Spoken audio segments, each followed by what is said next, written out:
NGO का महाकुंभ जो 22 दिसंबर को दिल्ली में आयोजित होने जा रहा है। देश भर के सामाजिक संगठनों के लिए ये एक ऐतिहासिक अवसर होगा। आज एनजीओ गुरु प्राइवेट लिमिटेड के कार्यालय में आयोजित प्रेस कॉन्फ्रेंस सम्मेलन में हमारे संस्थापक सी राजेश वर्मा जी ने इस महाकुंभ के उद्देश्य, देश के विकास में इसकी भूमिका को लेकर अपनी दूरदृष्टि साझा की। आइए सुनते हैं इस विशेष साक्षात्कार को। मैं राजेश वर्मा हूं, चार्टर्ड अकाउंटेंट और एनजीओ गुरु प्राइवेट लिमिटेड का फाउंडर हूं। मेरे साथ सुनील जी हैं, चार्टर्ड अकाउंटेंट, और गंगोत्री आनंद जी है जो कि सीईओ है एनजीओ गुरु प्राइवेट लिमिटेड के। सर, एनजीओ गुरु देश भर में जितने भी एनजीओस हैं उनके लिए एक महाकुंभ इवेंट का जो है आयोजन कर रहा है, तो क्या कुछ उद्देश्य है सर इसके पीछे? देखिए, एनजीओ का महाकुंभ मैं आपको एक बार पूरा अपना स्ट्रक्चर में बताता हूँ। होता क्या है कि हम लोग मंथली देश के अलग अलग राज्य में, स्टेट कैपिटल्स में हम लोग क्या करते हैं, सेमिनार करते हैं एनजीओ के लिए, और सेमिनार का टाइटल है struggling to successful NGO seminar. अब उसके बाद में 12 महीने में एक बार, जिस प्रकार से 12 साल में एक बार महाकुंभ लगता है, उस प्रकार से हम लोग क्या करते हैं, 12 महीने में एक बार एनजीओ का महाकुंभ ऑर्गेनाइज करते हैं, जहाँ पर पूरे देश से एनजीओज आते हैं यहाँ पर दिल्ली में।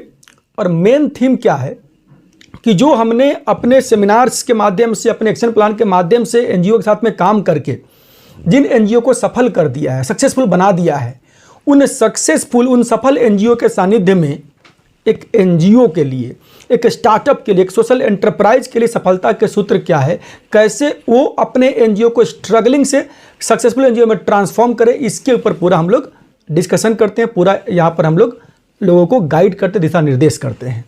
सर, लगभग कितने एनजीओ इस इवेंट में आते हैं भागीदारी लेने? देखिए, यहाँ पर हमने जो महाकुंभ हमारा फर्स्ट महाकुंभ था लास्ट ईयर 17 दिसंबर 2023 को, उसमें तकरीबन 500 एनजीओ आए थे और 500 एनजीओ का वो जो सेमिनार था, that seminar was world's largest NGO seminar. और इसमें हमने वर्ल्ड रिकॉर्ड बनाया था वर्ल्ड के लार्जेस्ट एनजीओ सेमिनार करने का। इस बार हमारे इस सेमिनार में हम लोग अपने ही वर्ल्ड रिकॉर्ड को ब्रेक करने जा रहे हैं। तो यहाँ पर तकरीबन 700-800 एनजीओ, ऐसे 1000 की रजिस्ट्रेशन है, तो 700-800 एनजीओ यहाँ पर पार्टिसिपेट करेंगे इस एनजीओ के महाकुंभ 2 में, जो 22 दिसंबर 2024 को हो रहा है दिल्ली में। दिल्ली में सर कहाँ पे इसका वेन्यू होगा और किस तरीके से इसकी रजिस्ट्रेशन कर सकते हैं लोग?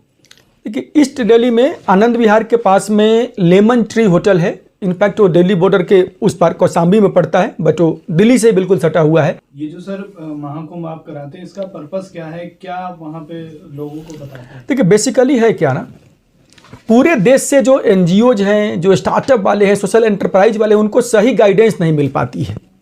और 10 साल, 20 साल, 30 साल से लोग एनजीओ बना के बैठे हुए हैं, फंडिंग नहीं मिल पाती है एनजीओ में काम करने के लिए। काम सभी करना चाहते हैं, समाज सेवा करना चाहते हैं, तो उनको समाज सेवा करने के लिए जो फंडिंग की रिक्वायरमेंट्स क्या क्या है, वो रिक्वायरमेंट्स बताना कि किस प्रकार से फंडिंग की रिक्वायरमेंट्स को लोग पूरा कर पाएंगे, कैसे अप्लाई करें कि उनको फंडिंग मिल जाए, और उसके बाद में हैंड होल्डिंग करा के लेके चल के उनके साथ मिलकर के उनको फंडिंग दिलाना और समाज सेवा के काम में उनको सपोर्ट करना। ये बेसिकली पर्पस हमारा है एनजीओ के महाकुंभ 2.0 का।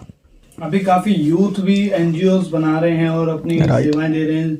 सोशल मीडिया पे भी काफ़ी लोग एक्टिव होके करते हैं काम।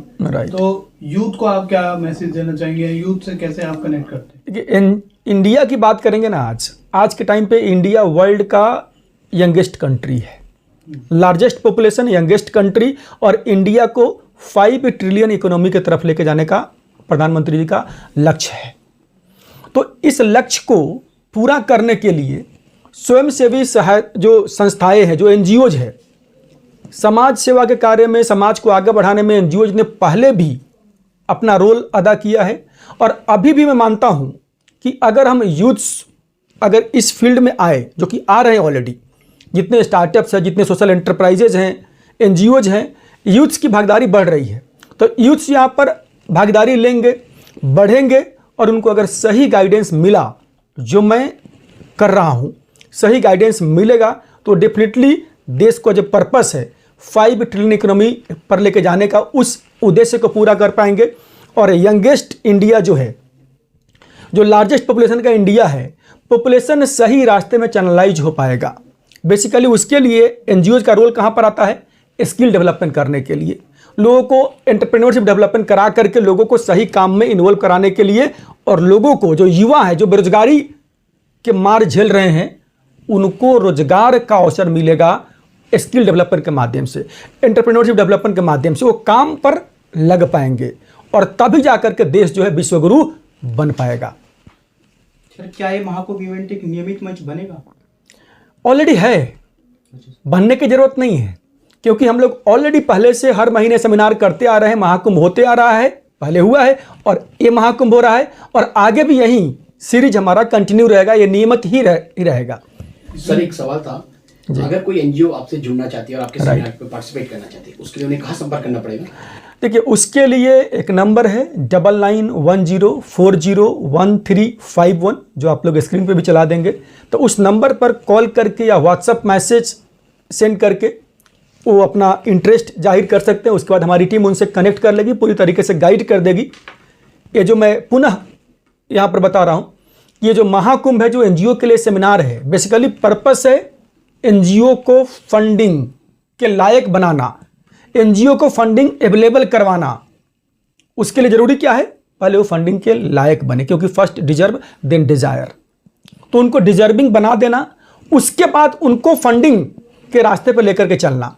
और ये जो इवेंट है आपका 22 दिसंबर 2024 को हो रहा है, दिल्ली में लेमन ट्री होटल में हो रहा है। मॉर्निंग 9 से लेकर के शाम के 6 बजे तक होने वाला है, जहां पर मैं Rajesh Verma, chartered accountant, founder NGO group private limited, पूरी तरीके से गाइड करने वाला हूं एनजीओ को कि एनजीओ में फंडिंग के क्या क्या रिक्वायरमेंट्स है, कैसे उस रिक्वायरमेंट्स को पूरा करे और किस प्रकार से प्रपोजल ड्राफ्ट करे, कौन कौन सा फंडिंग अवेलेबल है, कैसे अप्लाई करे कि फंडिंग उनको मिल पाए और किस प्रकार से प्रोजेक्ट्स को आगे इंप्लीमेंट करे। इवन मैंने पहले बताया कि ये महाकुंभ का पर्पस क्या है? सफलता के सूत्र सफल एनजीओ के सानिध्य में। तो जो सफल एनजीओ है, यानी जो बड़े एनजीओ है, मदर एनजीओ है, उनके साथ में कनेक्ट करके नए एनजीओ काम करना सीख सकते हैं या उनको काम का, फंडिंग का मौका मिल सकता है। जो स्टार्टअप है, सोशल एंटरप्राइज है, उनको स्टार्टिंग से लेकर के उसके लिए फाइनेंस कराना, लोन दिलवाना और उनके एंटरप्राइज को सेटअप कराना। क्योंकि पर्पस क्या है? एनजीओ को सेल्फ सस्टेनेबल बनाना। एनजीओ हमेशा लोगों को देने के लिए, समाज के कल्याण के लिए काम करती है। तो एनजीओ को चंदा मांगने नहीं जाना पड़े, बल्कि एनजीओ का जो फंडिंग का जो सोर्स है ना, वो अपने यहाँ खुद ही वो लोग जनरेट कर पाए। ये उद्देश्य है हमारे एनजीओ का महाकुंभ करने का और हमारे इस मुहिम में आने का, चूंकि हमारा स्लोगन है helping those who help others. Sir ये जो एनजीओ का महाकुंभ कर रहे हैं, इससे कोई एंट्री फीस भी है या ये फ्री रहेगा एनजीओ में? जी ये देखिए लेमन ट्री होटल में हो रहा है, वहाँ पर जो पार्टिसिपेंट्स आएंगे सबके ब्रेकफास्ट का, लंच का पूरी व्यवस्था है। तो यहाँ पर बड़ा मिनिमम सा फीस रखा गया है कि सभी लोग अफोर्ड कर पाए। The fees is 3000 rupees basic entry fees है यहाँ पर इस महाकुंभ सेमिनार के लिए। इसमें उन्हें क्या क्या सुविधाएं मिलेंगी, कुछ वो बताना चाहें? देखिए पूरा दिन का नॉलेज का कोई कीमत नहीं होता। नॉलेज का आपका कौन सा पॉइंट आपका भविष्य, आपका भाग्य बदल दे, उसका कीमत नहीं आंक सकते। तो ये कोई नॉलेज की कीमत की हम बात नहीं कर रहे हैं। हाँ, पार्टिसिपेशन फीस है, जहाँ पर उसमें उनको ब्रेकफास्ट की सुविधा है, लंच की सुविधा है, पूरा दिन नॉलेज शेयरिंग सेमिनार उनको अटेंड करना है, फंडिंग का बुकलेट मिलेगा।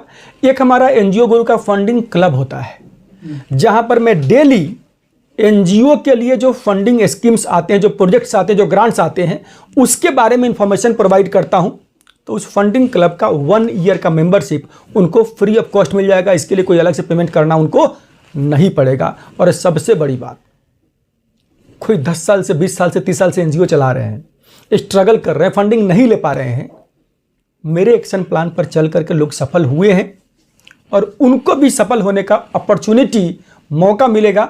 यकीनन वो जो दिन होगा ना 22 दिसंबर 24, पार्टिसिपेंट्स के जीवन का सबसे लकीएस्ट डे होने वाला है, क्योंकि वहां से उनके एनजीओ की भाग बदलेगी संघर्ष से सफलता की ओर। आप कोई डाटा देना चाहेंगे कि हिंदुस्तान में भी कितने एनजीओ एक्टिव हैं और काम कर रहे हैं? एक्टिव की बात करेंगे, मैं पूरा आपको क्वांटिटी बता रहा हूं।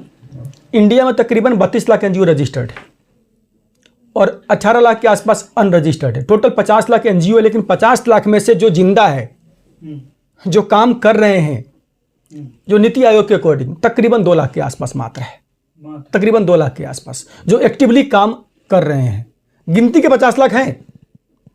तो मेरा उद्देश्य वही है कि जो एक्टिव है, काम करना चाहते हैं और फंडिंग के लिए स्ट्रगल कर रहे हैं, उस स्ट्रगल को खत्म करना, वहां पर सफलता लेकर के आना, ये उद्देश्य है यहाँ पर। आपके माध्यम से अगर बात करें तो सरकार इसको किस प्रकार से सपोर्ट कर सकती है? सरकार की बात कर रहे हैं आप? ठीक है, सरकार के पास तो ऑलरेडी बहुत सारे स्कीम्स हैं। चाहे आप सेंट्रल गवर्नमेंट की बात करें, स्टेट गवर्नमेंट की बात करें, जिस मर्जी गवर्नमेंट की बात कर लीजिए, डिपार्टमेंट्स की बात कर लीजिए, गवर्नमेंट के हर डिपार्टमेंट के पास, हर मिनिस्ट्री के पास एनजीओज के लिए स्कीम है। मेनली होता क्या है, एनजीओ एम्पावर्ड नहीं है उस काम को ढंग से करने के लिए, थोड़ा डिस्कनेक्ट है। एनजीओज में कंप्लायंस रिपोर्टिंग कल्चर नहीं है। उस कल्चर को लेकर के आके, उस कल्चर को इनबिल्ड करके, जो गवर्नमेंट के साथ में जो तालमेल बैठा करके गवर्नमेंट के मैक्सिमम काम एनजीओज के माध्यम से होता है। नाम ही है नॉन गवर्नमेंट ऑर्गेनाइजेशन, मतलब जो गवर्नमेंट तो नहीं है लेकिन गवर्नमेंट के काम को करती है, इसलिए एनजीओ बोलते हैं। सर, एक सवाल ये भी है कि साल भर में लगभग कितने एनजीओ इस देश में, भारत में रजिस्टर्ड होते हैं? कुछ इसका डाटा आपके पास? देखिए, साल भर में कितने रजिस्टर्ड होते हैं वो बोल नहीं सकते, क्योंकि हर साल का डाटा वेरी करेगा, हर साल अलग अलग होगा। और इनफैक्ट मेरे पास इसका कोई डाटा नहीं है कि लास्ट ईयर कितना रजिस्टर्ड हुआ है। ग्रोइंग इंडस्ट्री जैसा है कि लोग इसमें इन्वॉल्व हो रहे हैं, इससे पीछे हट रहे हैं, वो जानने के लिए। अगर फ्यूचर इंडस्ट्री की बात करेंगे तो भारत में जो मेरा स्टडी है, फ्यूचर इंडस्ट्री एग्रीकल्चर होने वाला है। एग्रीकल्चर सबसे टॉप मोस्ट इंडस्ट्री होने वाला है आने वाले टाइम में। और एग्रीकल्चर से कनेक्ट क्या हो गया आपका? फूड प्रोसेसिंग पूरा हो गया। और इन सब के लिए क्या चाहिए? सबके लिए स्किल्ड करने की जरूरत है, स्किल डेवलपमेंट। और जो लोग इसको प्रोफेशन के तौर पर लेंगे, उनके लिए एंटरप्रेन्योरशिप डेवलपमेंट प्रोग्राम करने की जरूरत है। तो ये जो 4 चीज़ें हैं, जो मैंने 4 चीज़ें बताया आपको, agriculture, food processing, skill development, entrepreneurship development, तो इन सब में एनजीओज का ही रोल है। इन सब में एनजीओ को ही रोल प्ले करना है, और कर रहे हैं एनजीओ वाले, ऑलरेडी इसमें आगे काम कर रहे हैं। अच्छा, ये जो एनजीओ का महाकुंभ है, इसमें कहाँ से एनजीओ शामिल हो रहे हैं? पूरे देश से अगर मैं बात कर रहा हूँ कि 700-800 एनजीओ आ रहे हैं, तो एक जगह से तो आएंगे नहीं, पूरे भारतवर्ष से होंगे। और नेचुरली पास में उत्तर प्रदेश है, तो वहाँ के लोग, वहाँ के एनजीओ ज़्यादा होंगे। बड़ा राज्य भी है उत्तर प्रदेश, बिहार अपने आप में एक देश है। तो इस तरीके से वहाँ से लोग ज़्यादा है, लेकिन पूरे देश के हर कोने से, हर जगह से पार्टिसिपेंट्स आ रहे हैं।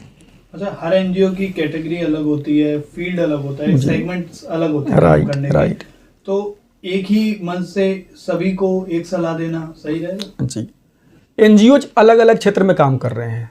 मैं इनफैक्ट स्टार्टअप की बात कर रहा हूँ, सोशल एंटरप्राइज की बात कर रहा हूँ, स्कूल की बात कर रहा हूँ, कॉलेज की बात कर रहा हूँ। सबके स्ट्रगलिंग होने का जो रीजन है ना, समस्या जो है, समस्या सबका एक ही है। वो समस्या क्या है? फंडिंग के रिक्वायरमेंट्स को कंप्लाई नहीं करना, सही सिस्टम का नहीं हो पाना, रिपोर्टिंग का नहीं होना, रिपोर्टिंग कल्चर नहीं होना, फंडिंग कहाँ से मिलता है उसके जानकारी का अभाव होना। मैं आपके इस चैनल के माध्यम से जो एनजीओ वाले देख रहे हैं उनसे पूछना चाहूँगा, वो अपने दिल पर हाथ रख के आज बताएं कि आज के समय में कितने स्कीम्स चल रहे हैं जहां पर वो अप्लाई कर सकते, कितने की जानकारी है? कुछ लोगों को होगा, वो भी 1 या 2 की, जबकि आज के तारीख में मोर देन 1000 स्कीम्स लाइव है जहां पर एक एनजीओ अप्लाई कर सकता है फंडिंग के लिए। इस गैप, ये जो गैप है ना, ये गैप सबके लिए समान है। तो इसीलिए चूंकि समस्या एक है, तो समाधान भी एक ही मंच से मिलेगा। इसलिए एक ही मंच से सबको समाधान मिलेगा, हर एनजीओ का समाधान मिलेगा, चाहे एनजीओ है, चाहे स्टार्टअप है, चाहे सोशल एंटरप्राइज है, स्कूल, कॉलेज, यूनिवर्सिटी, हॉस्पिटल, सबको मिलेगा, क्योंकि सबकी समस्या की जड़ जो है एक ही है। Thank you.